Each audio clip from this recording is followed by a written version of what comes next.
How's it going, YouTubers? So I'm over here on Crystal Lake, Willow, Alaska. Our place is 2 lakes that way. We're still waiting for our ground to dry up a little more before we can start on our build, so we're just waiting. I'm gonna get an excavator in the beginning of next week and start doing digging a hole for the foundation. So I decided I'm taking on a little work here. Last year I came here and I put these snow stops on and repaired that dormer, false dormer / cricket. Pretty good application, those deals there, I feel. They're a little pricey, but they look good and they protect the stovepipe. So the problem this guy was having is the snow was sliding off and it's all dumping right here. And if you look there, he's got a wood shed fairly close to the house there. So trying to just keep the snow on the roof. I'll tell you, Alaska is hard on roofs. It just, you know, you get hot, cold, the snow sliding off. My preference, I like a shingled roof. I think they look good and you don't have to worry about the snow sliding off of them. You know, if you frame your roof up properly and make it structurally sound, you don't have to put this stinking metal on. But I like the metal installs because it's easier on me. The worst roof I feel that you can put on up here are these panels with the exposed fasteners, because what happens is when the snow does slide, especially these guys here, these little stitch screws, a lot of times these don't go all the way into the substrate down below. They're just, all they're doing is they're joining together 2 thin pieces of metal. So they're pretty weak and it rips the screws out. So, you know, you buy a roof covering and the first thing you do is you stack up some panels and you start drilling holes through it. And that way your screws, you know, all line up in a nice straight line. But anyways, it's the most popular roof up here. So what this guy's got going on is he's got bat problems. And so I'm putting these,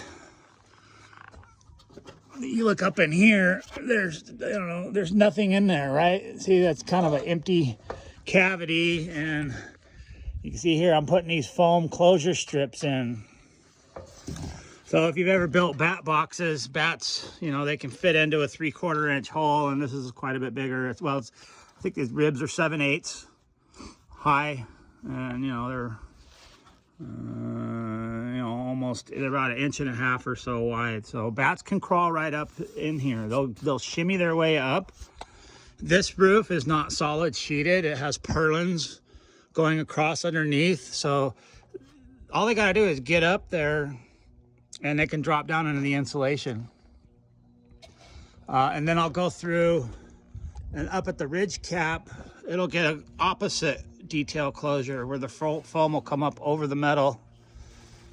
And then the ridge cap will sit on top of that and it'll help seal that up. And then there's a couple spots, you know, along the eaves. Up there, that piece of ridge cap where that goes from the 2 pitches has got a pretty good gap in it. I'll have to fill that in, you know. But yeah, I'm gonna go up on that dormer and do exactly the same thing, you know, close up the ends and then go up on the ridge and close that up. I do like this here. This is kind of cool. I like it when they do this. They wrap the fascia in metal, which is good. I got to put gloves on the end of my ladder so I don't scratch it up. Pretty nice place. So we're going to do a metal roof on our house. Just because the material is easier for me to handle at my advanced age. And but I'm gonna do an easy snap, or depending on who you get your metal from, they also call it a skyline.